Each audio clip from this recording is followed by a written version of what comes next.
Okay, ladies and gentlemen, welcome to Poetry After Lunch, the show that happens each and every Thursday, brought to you by Kenya Cultural Center incorporating the Kenya National Theatre. And this Thursday, tarehe 14, ingekuwa February, ingekuwa Valentine. But Juni Mei, sijui tutasema ni Mei nini. Lakini weather ya Mei pia imeweza. May we have a good Thursday.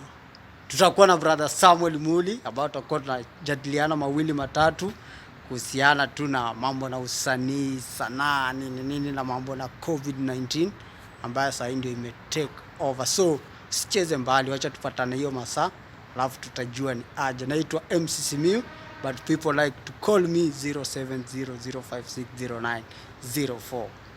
Don't touch that dial. Kama watu wa news bado wanatuambia usiende mahali na wanasoma news ya saa 1 usiku, tutajua hiyo majibu ya hiyo maswali.